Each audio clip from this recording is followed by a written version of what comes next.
here from the Everything Saxophone podcast, and we're at NAMM 2022. We're live here at the Theo Wanne booth with Mindi Abair and Theo Wanne. And Mindi just gave a performance, and we're going to be talking with them for a little bit. Mindi's showing off this ring over here. What do you think? Fortune favors the bold. Wow. Made by my girlfriend Shannon Kozik. And I always love empowered, symbols. You do this for your mouthpieces. Yeah. It's all very, it's good vibes, and it's a beautiful, it's a beautiful thing to have a little empowerment, It is, yeah. Yeah. Absolutely. World War II winged victory. So, yeah. Wow, how cool. Well, we're going to talk about the Mindi Abair 2 mouthpiece that Mindi was just playing on before. Get a nice little look at that. And if you can show the inside of that too.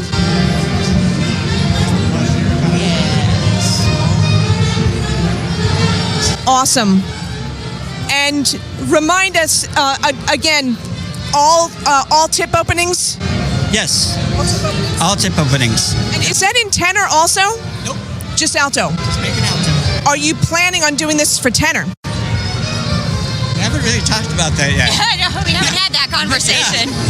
It's all been about creating the world's most awesome alto mouthpiece. That's right. One day Mindi is going to come to me and say, Theo, I need the tenor. And that's probably when that'll happen. He'll be like, oh my gosh, really? Really? Yeah. We spent a lot of time making this one and really put our hearts and souls into it. And this one's a special mouthpiece for us. I'm not one to just put my name on something and, it's a good mouthpiece, I'll put my name on it. We spent so much time, almost 3 years, doing my first custom mouthpiece, and he's a mad scientist. I mean, Theo is incredible at coming up with the physics of ways to make what I hear a reality.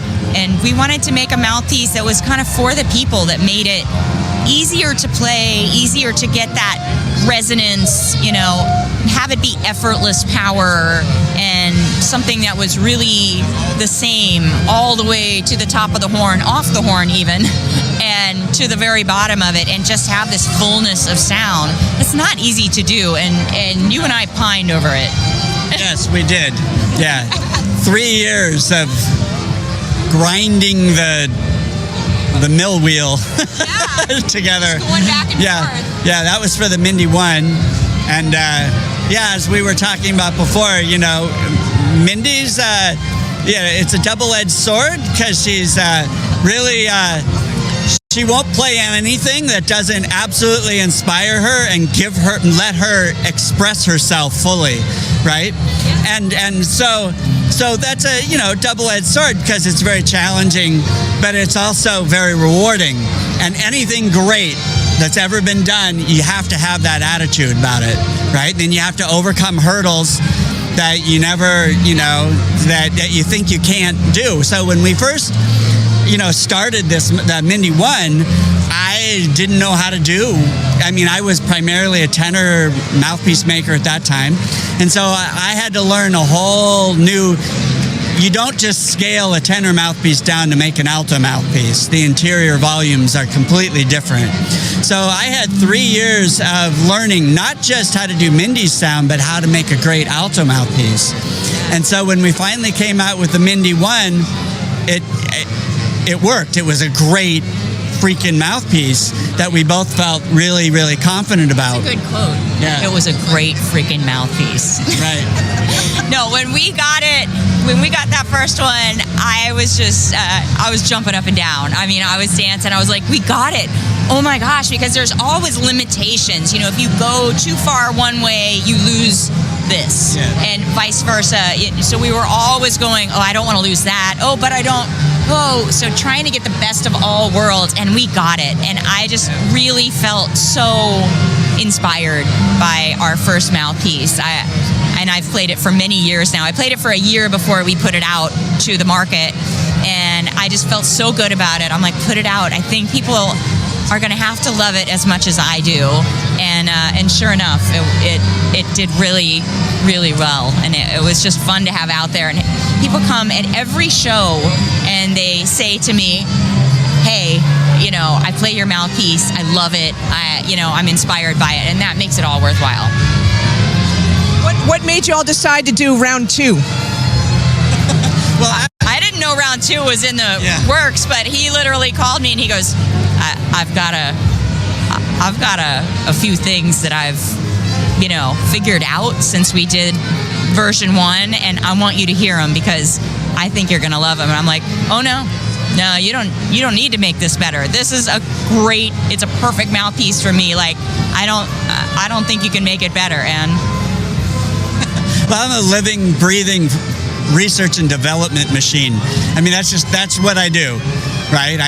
I do business because I kind of have to to keep doing the research and development. Scientist. Yeah. So and here's a quote from just a few minutes ago. And Mindi's a fire-breathing badass, apparently. That's true.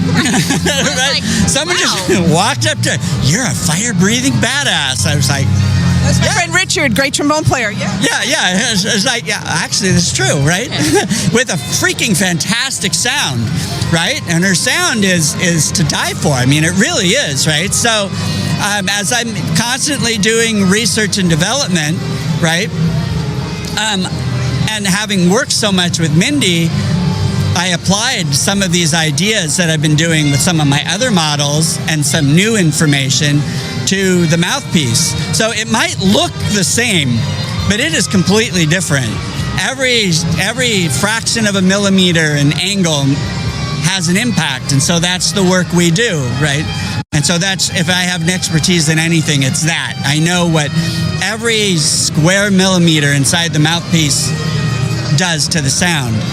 So in doing that, I called up Mindi, and then she came to the shop, and we made just some 3D rapid prototypes for her. I literally printed these mouthpieces on this red plastic, and you watched it print this mouthpiece, create this mouthpiece out of thin air, and I was just like, oh my gosh, what are you doing? And so I'd play each one, and boy, one of them just was to die for. I just started, we were right there where they were printing. I was just dancing, playing. It was great. And here was this, chunk of rubber, plastic, and it was that great on the plastic. That's what I was going to say. It was that great on the plastic. I mean, if you can remember back to that, I mean, obviously this is more refined, but how much different was it? Not that much different. I mean, this is better, but it was so telltale that I was playing this mouthpiece that I could probably bite through if I wanted to, and it was stellar. But that's the design, and you've taught me if it's designed well, it's gonna work on any, in any way, shape, or form. It's gonna work in that, thing. But boy, putting it in something like this that's so solid, it's better. So I rapid prototyped it, and then I did handwork while Mindi was there until we got her dancing. And so then I'm like, okay, I know the theory here. I know what I need to do. So then we machined one. And so next time she came to Jazz Alley, I came there and I got a surprise. You did, and I put it on my horn, and it was magic. I mean, it was just like, oh, well, I'm going to play this for the show. So I literally played it for the show that night, which he was like, my jaw no, you don't need to. Mindi, she doesn't do that. No, you don't need to be a hero. Like, just play it a little bit and then see how it works. And, I'm like, talk her out of it. I'm like, nope, I'm doing this. Yeah. Not looking back.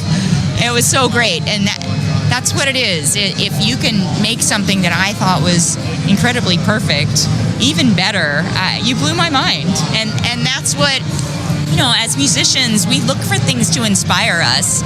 And that's a beautiful thing. If you've got an instrument that inspires you, that can make the difference between making great music or making okay music, So to have a partner in crime like this that inspires me, and hopefully we think that other people will be as inspired as I am, And I love that. I love that other people will play this mouthpiece, fall in love with it, and it will inspire them to make great music.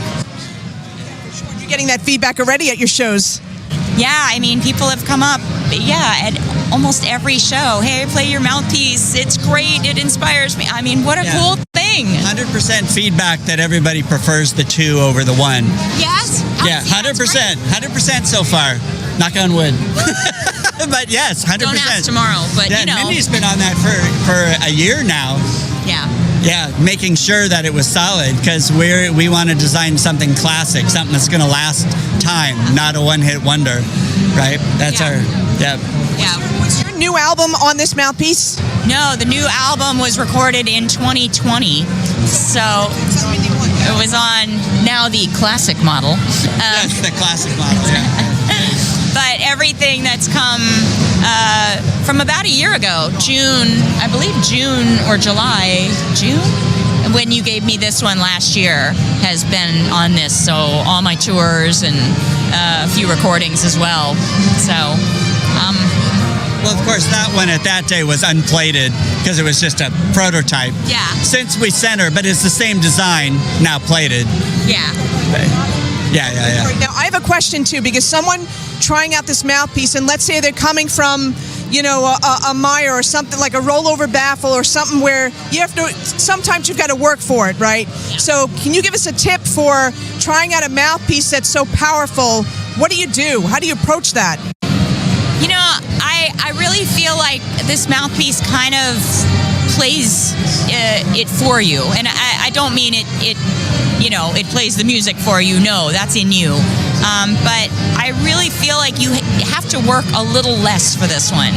And at first, you're going to try and push it. And you're going to try and control it like another mouthpiece. And all mouthpieces have imperfections that you adjust to, and you kind of do your thing. You may bite down for something or tune something up because it's off. With this one, it took me a minute. You really helped me with this.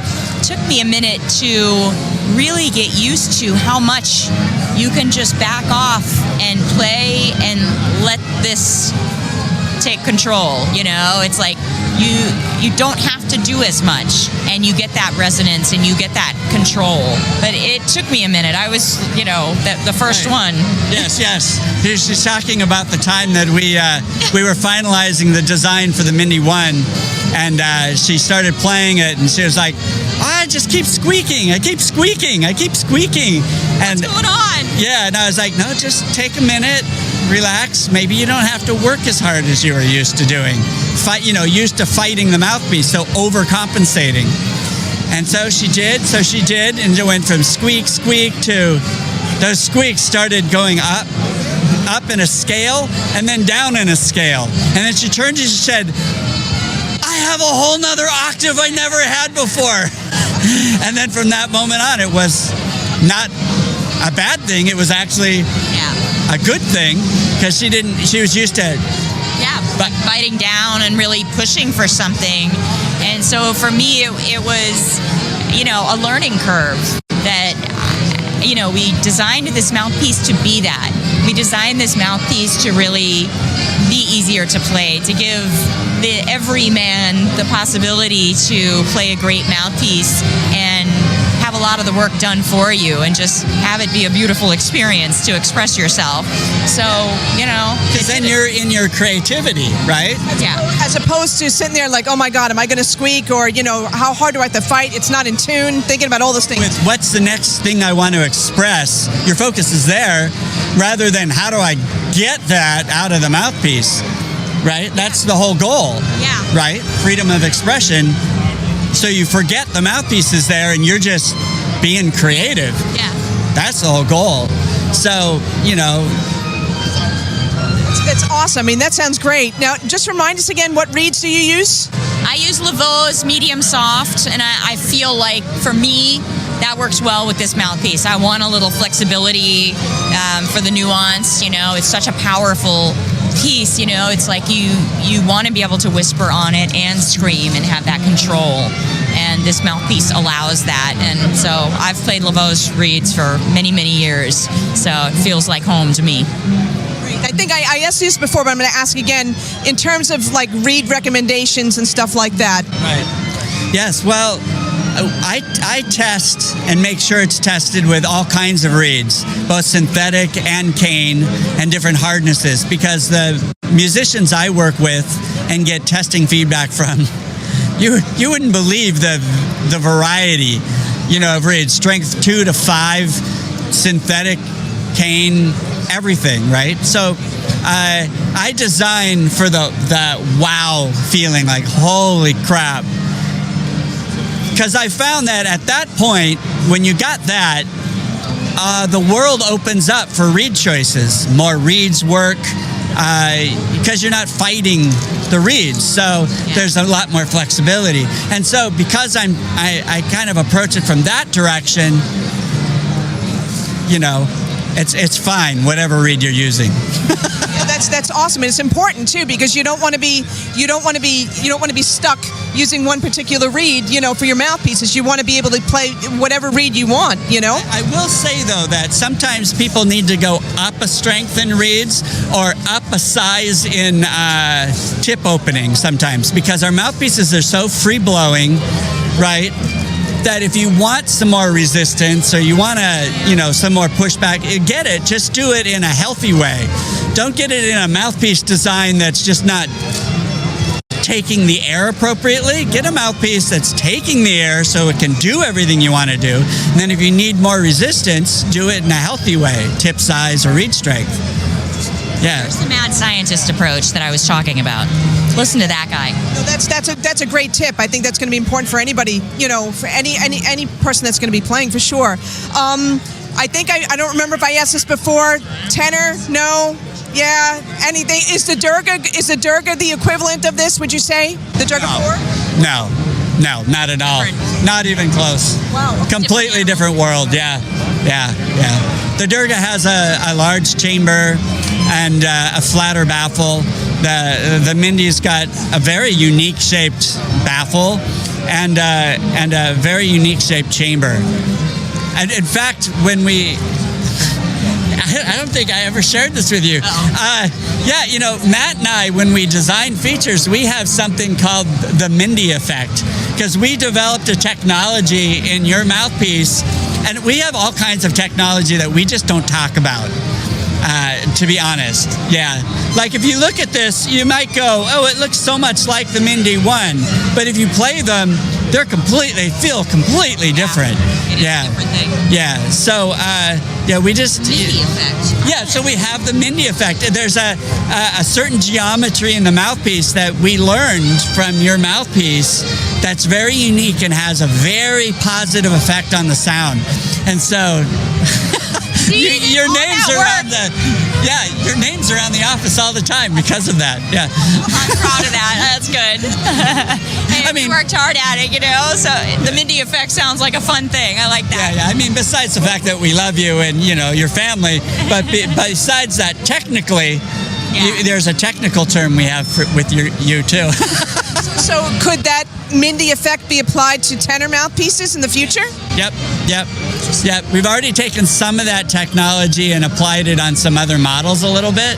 Right. Of course, it's mostly applied in this model because this design was made for it, but it's a universal benefit. That's super cool. I love that. Yeah.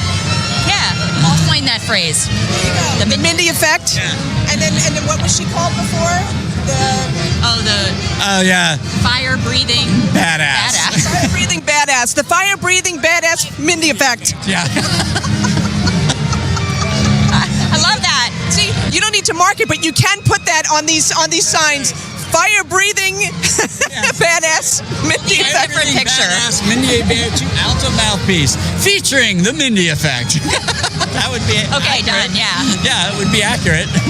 That would be awesome. Well, listen, upcoming things for you. I know you're touring, right? Talk about that a little bit. I'm on tour all summer, all fall, with our wine and jazz company. We're taking 40 people to Spain in the fall, and we do these little intimate adventures to different places. So we're taking people to Rioja and San Sebastian, and it's a concert every day, and wine and amazing food, and just seeing the world.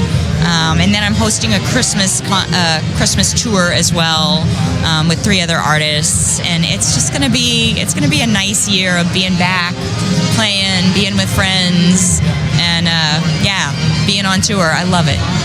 So you can find all my tour dates MindiAbair.com. So MindiAbair.com. And I know you got to spell it sometimes. It's like your name. No one spells it right? Yeah, nobody does. But no one says it right. But in this case, you can just buy this mouthpiece, and then you'll have both our names, so you always spell them correctly. Oh, nice. That's Okay. another reason to buy the mouthpiece. Absolutely. Yeah, spelling aid. That's right. Excellent. Well, listen, guys, thank you so much for your time. I really appreciate it.